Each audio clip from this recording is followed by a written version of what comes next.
We are back and I am super excited because my second guest is the country director of Harley Reid Ghana.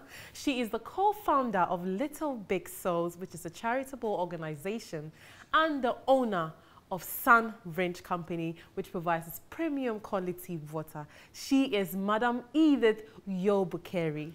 Welcome, madam. Thank you. Thanks for having me. Thank you for coming. You look amazing. Thank you. I'm so honored to have you here. First question is, from your name, would like to know where you're from.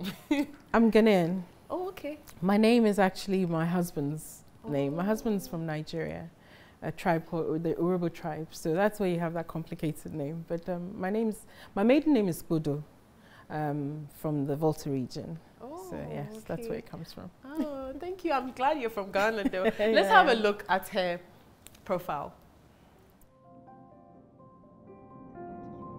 I was brought up in a warm family, and they have inculcated in me a sense of giving back. This has led me to be involved in many programs and charitable projects on a local and international level.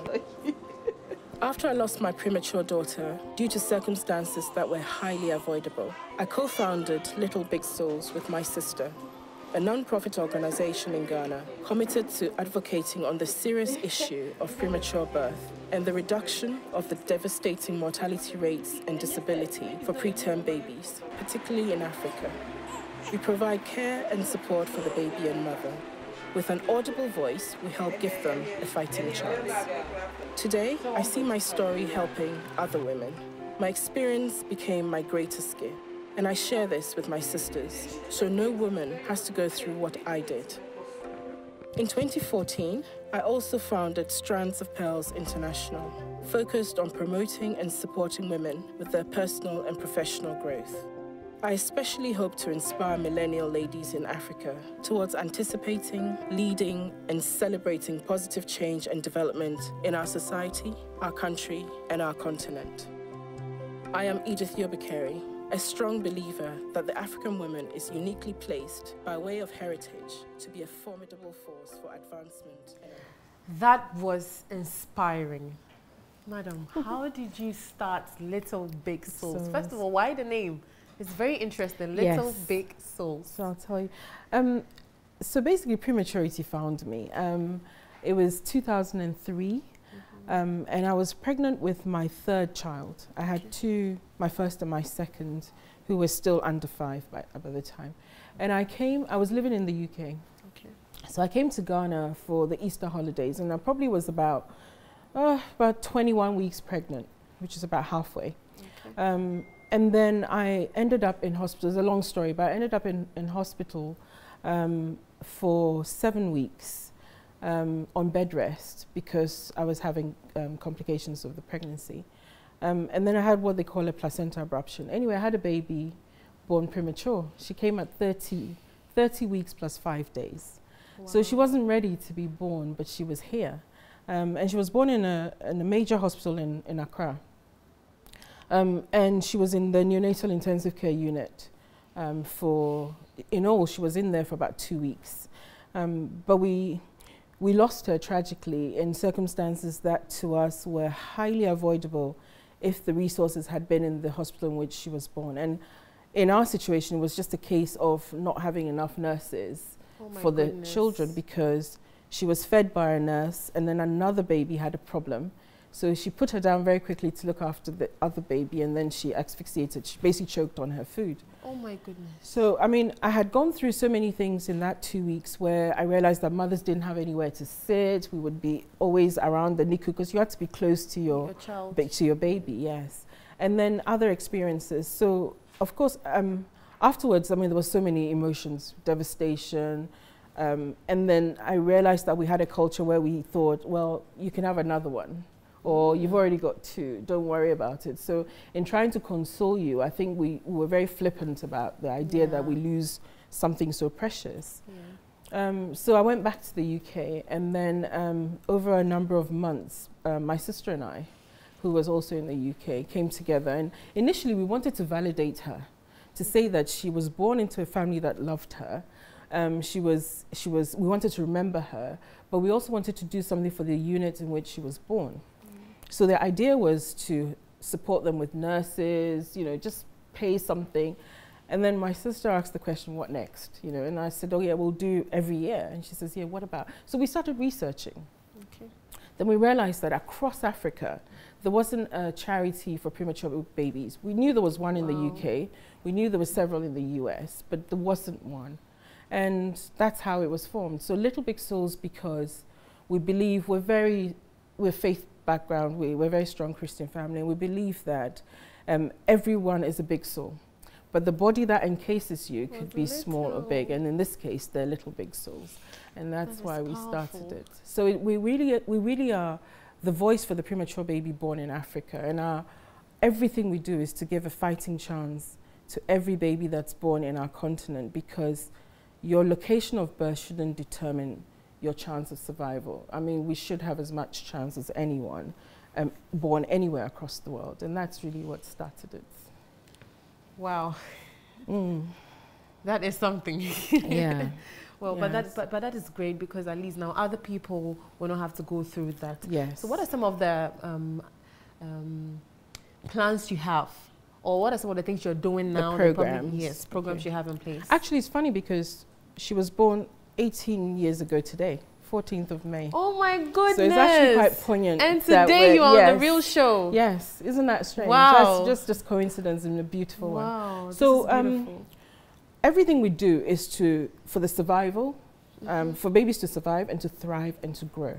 Okay. So we have various programs. We have an equipment donation program, where we donate equipment like incubators and other things, even soft things like plaster, consumables, to neonatal intensive care units. And we call them our beneficiary units because in Ghana we work closely with particular ones, yes.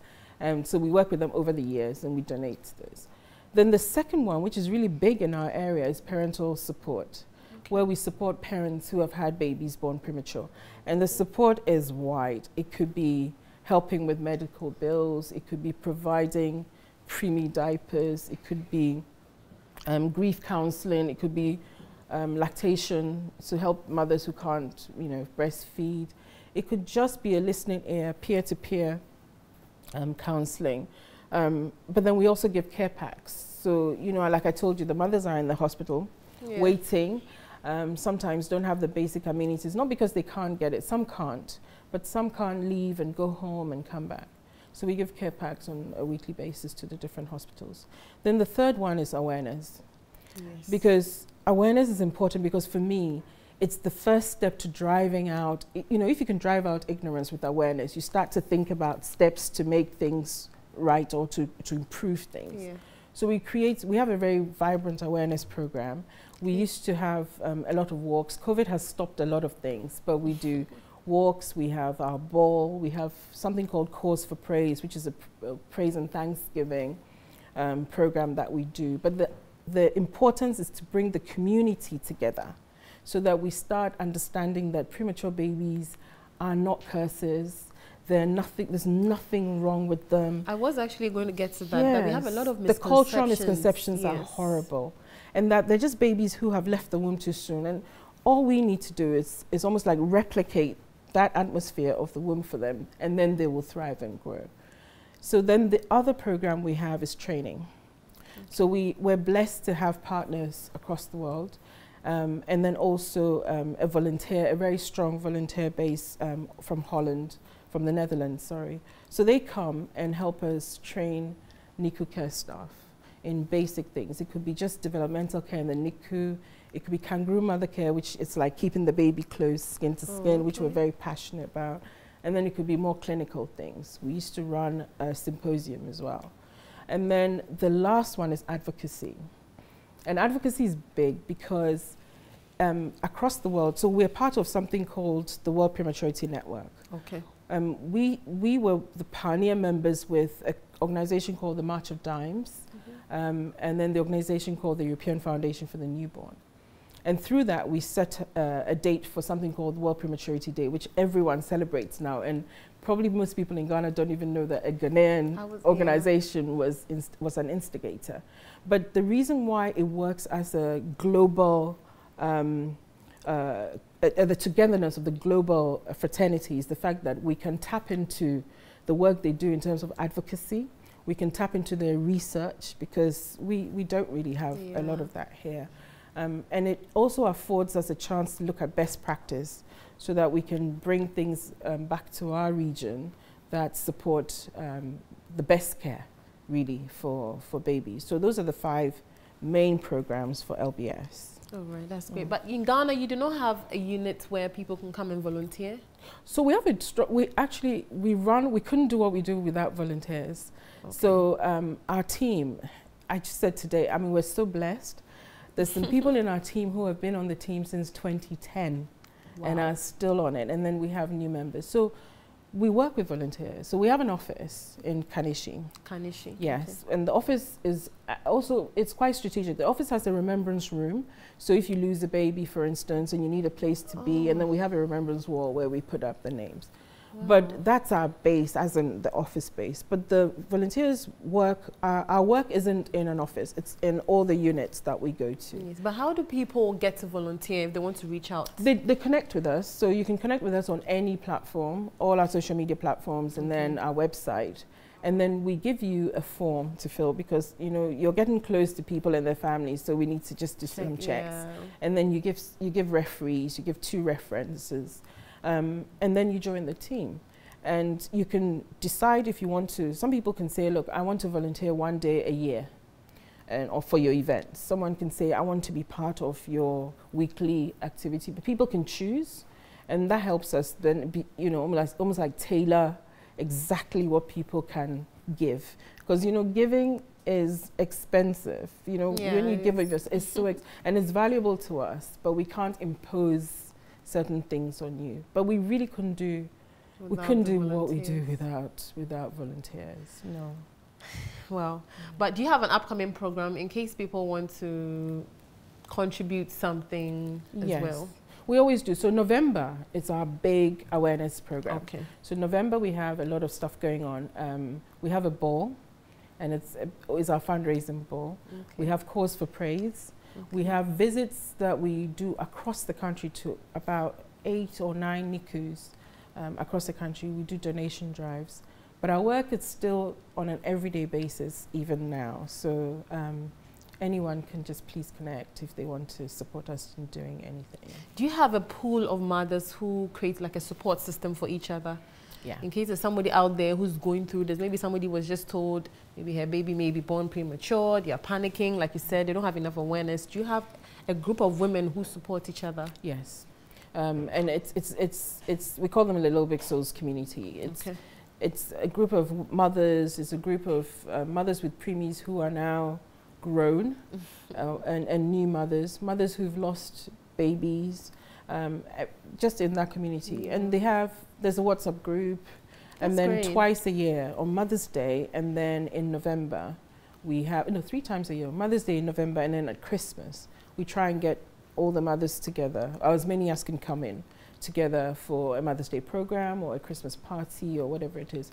But there's always support, because even as the babies are growing, preemies grow a little, their milestones are sometimes a little delayed compared to full-term babies. So sometimes mothers are anxious, look, my baby hasn't walked, my baby hasn't crawled, and things like that. But if you speak within the community, someone will say, well, mine didn't walk till, he was, 1.5, and then you can feel rest assured that because doctors can tell you what they need to tell you, but sometimes you listen better when someone who's walked the walk tells you that it's going to be all right. Yes. So on that note, there's a story about a woman in the hospital. She has, I think, triplets. Yes.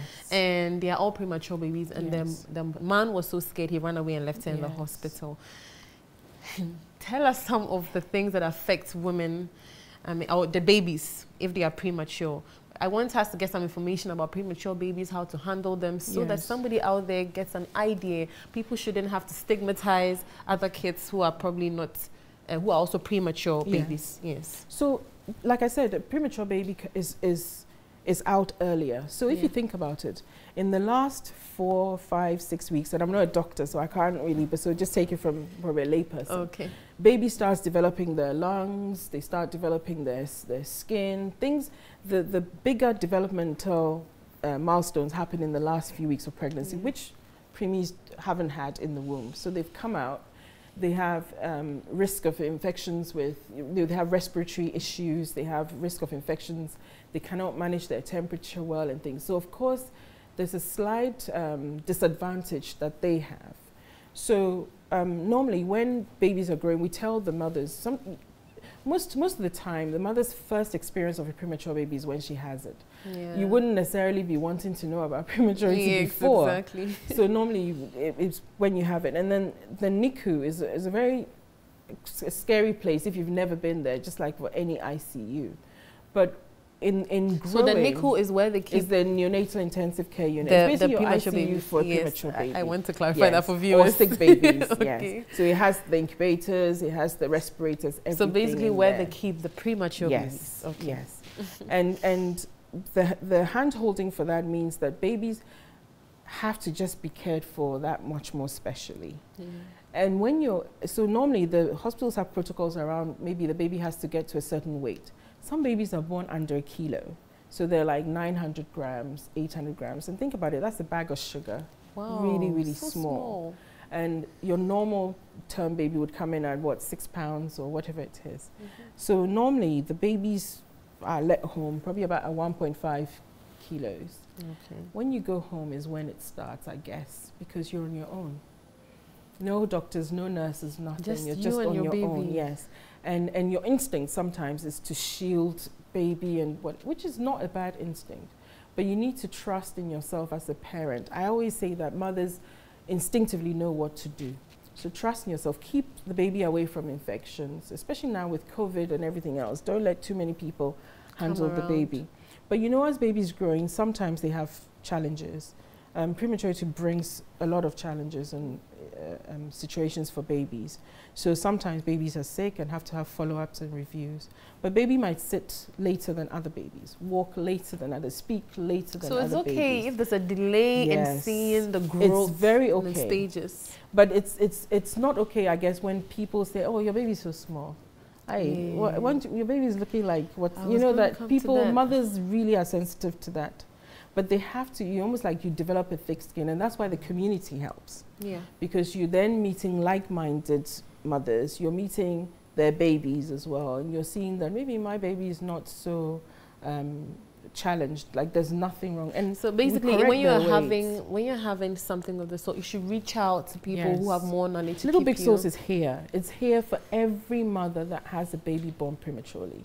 And you can find us, I mean, you just Google our name. Do you have a number? Yes, we have a number. Because, you know, we are in Ghana and it's not everybody who is into the internet. And these are mothers we are talking about. Yes. Is it possible to put a number out there for somebody, a viewer out there to grasp right here on the Real Show? So our number is 0545 808866. 0545 808866. 0545 808866. Yes.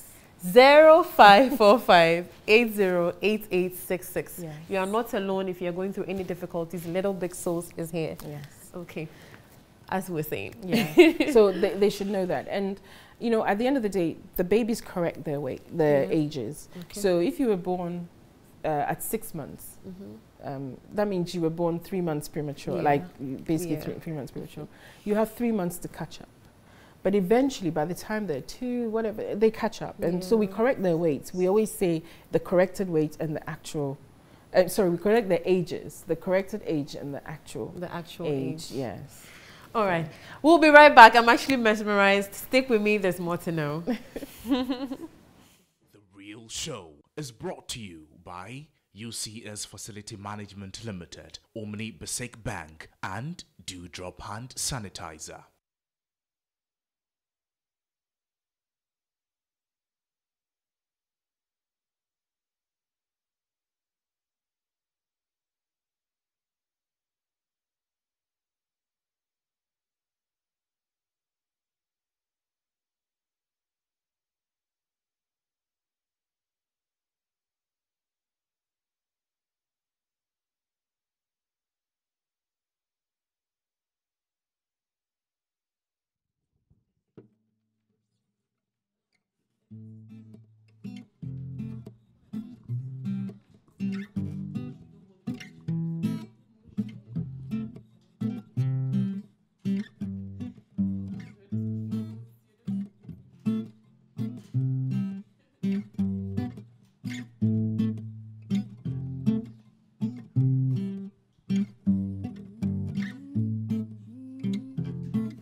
pertains to our uniforms, and you were uniforms too. I'm a prisoner, you're a prisoner too, Mr. Jailer. Oh, I have fears, you have fears too. I will die, but yourself will die too. Life is beautiful, don't you think so too, Mr. Jailer? I'm talking to you, Jailer. Stop calling me a prisoner. Let he who is without sin be the first to cast a stone.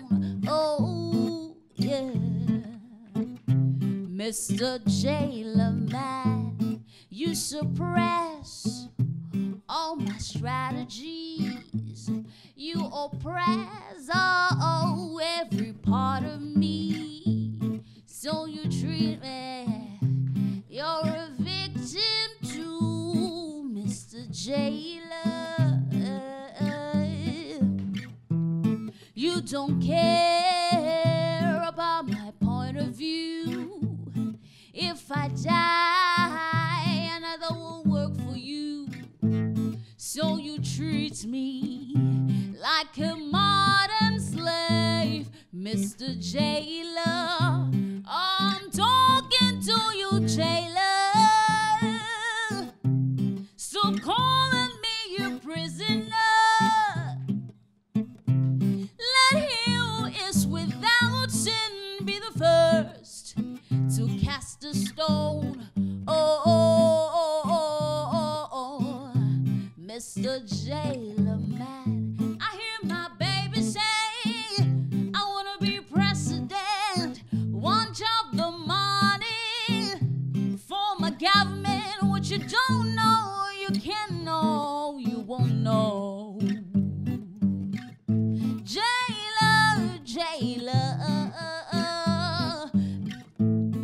Hey. Be good, dog, be good, dog, be good, oh. Somebody be good, dog, be good, dog, be good, oh.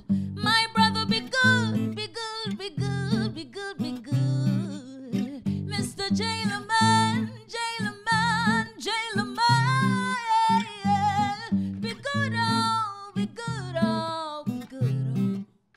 Somebody be good, oh, be good, oh, be good, oh. You better be good, oh, be good, oh, be good, oh. Mr. Jailer man, jailer man, jailer man.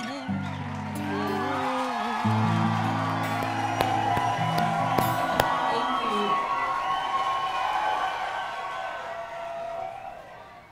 Be good, be good, be good. That was a lovely performance by Bentuma. Thank you so much for that. Whew, that sent chills down my spine.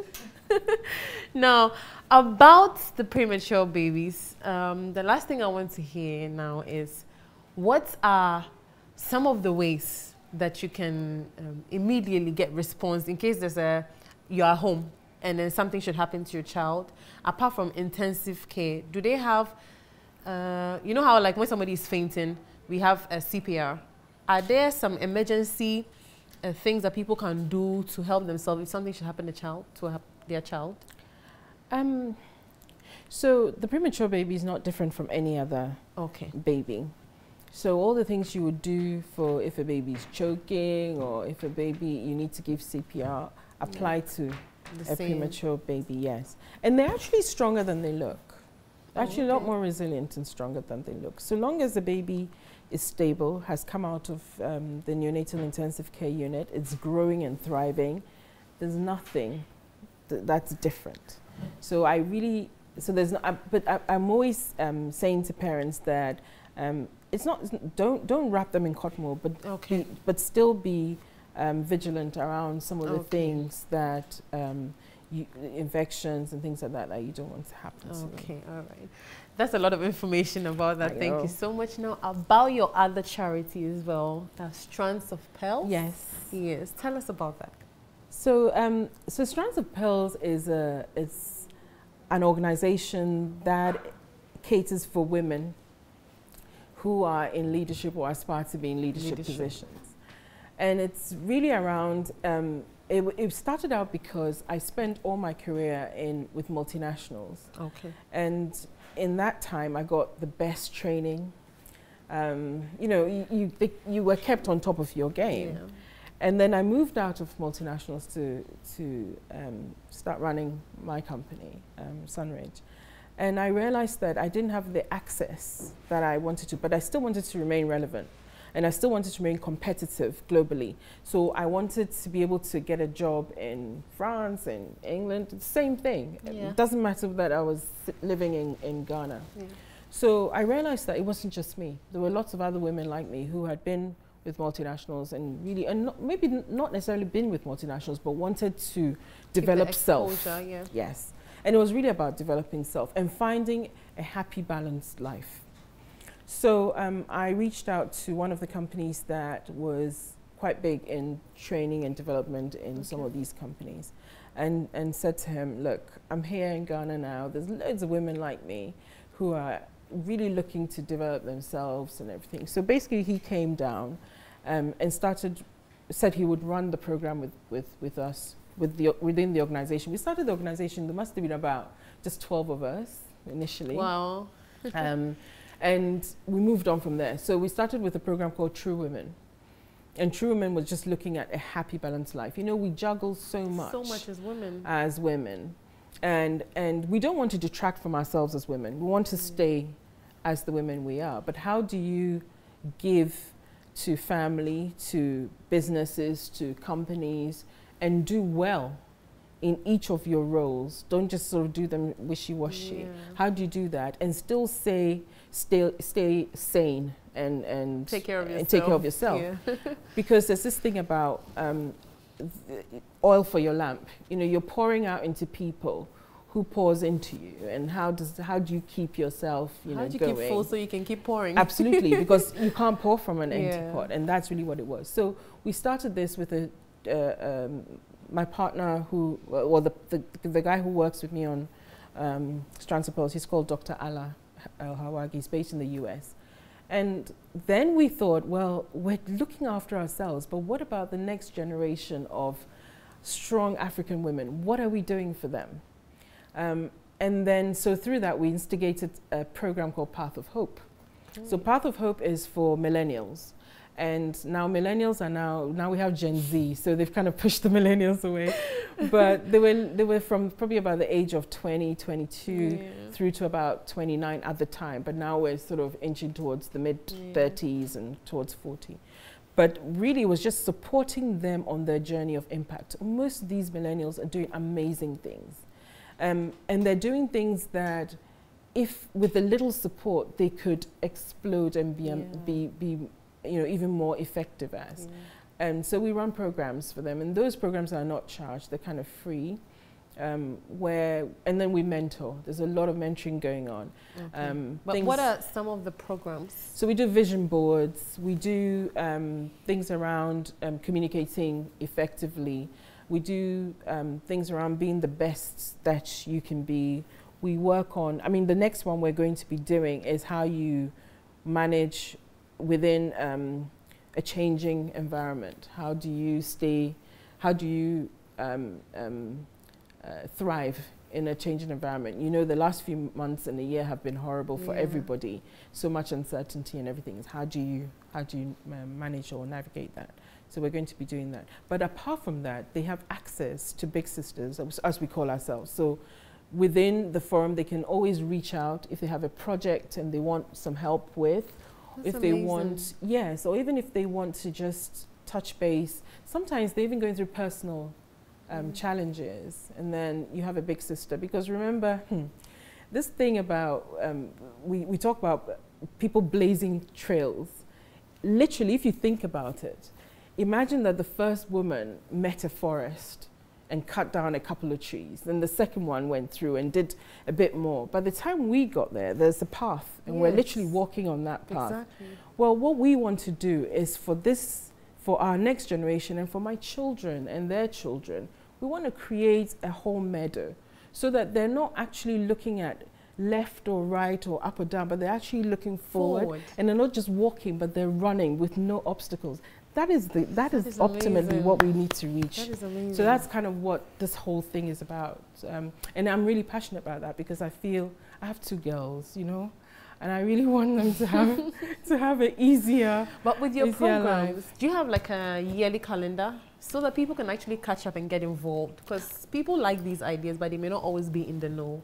When we have programs, we advertise them. Although, to be honest, we're also a little bit closed, where we give it to just our members, but we do advertise it. But we have a Facebook page, and we have ways in which you can contact us through the Facebook. And the name of the Facebook? Strands of Pearls. Strands of Pearls. Yes. Strands of Pearls. Strands of Pearls International. So you can contact us, and then because we're always happy to have young people that we add to the group, and then we can do more. Yeah. So. Because, you know, in Ghana, for instance, pageantry is a big thing, and a lot of women are getting the chance or stage to do something, but it all ends with reaching out for financial support from companies. Yes.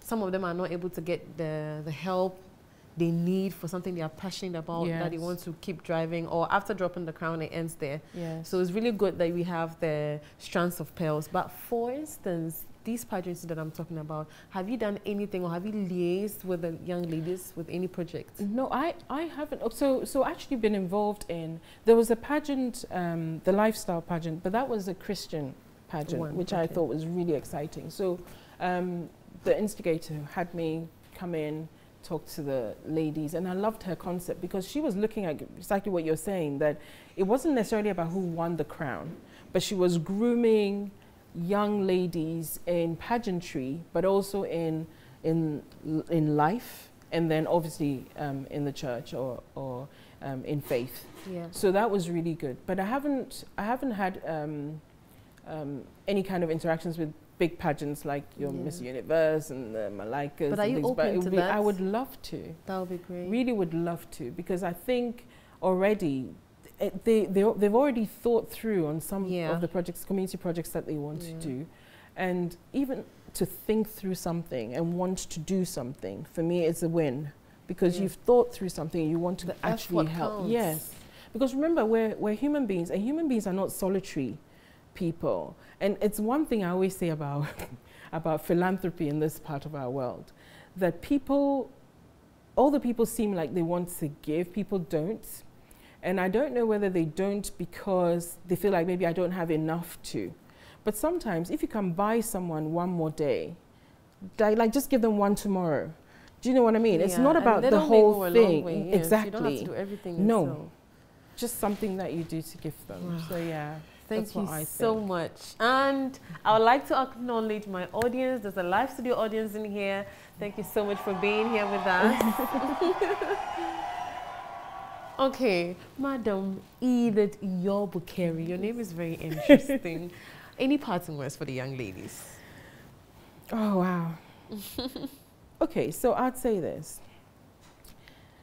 You know, sometimes people say, I say live your purpose and live your passion. But when I say, people they say, but what if I don't know what my purpose is? What if I don't know what my passion is? But if something keeps you awake at night, if something makes you want to get up in the morning, if something makes you think I can do it for free, like I really want to do it and I want to do it, I can even do it for free. If I didn't have to pay my rent or whatever else, I would do it for free. Then do it. Because you need to dream big, and you need to dream in color.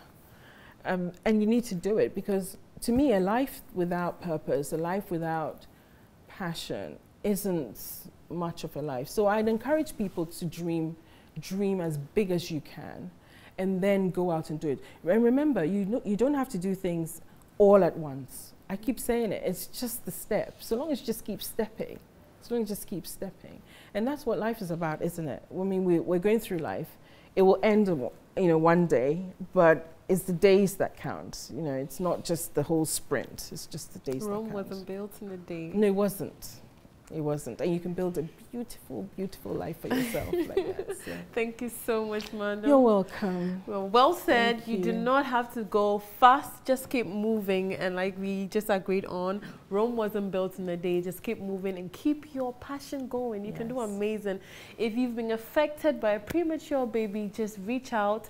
And if you want to move with go on and do better with your self-development, reach out to Strands of Pearls on Instagram as well. Thank you so much for sticking with me.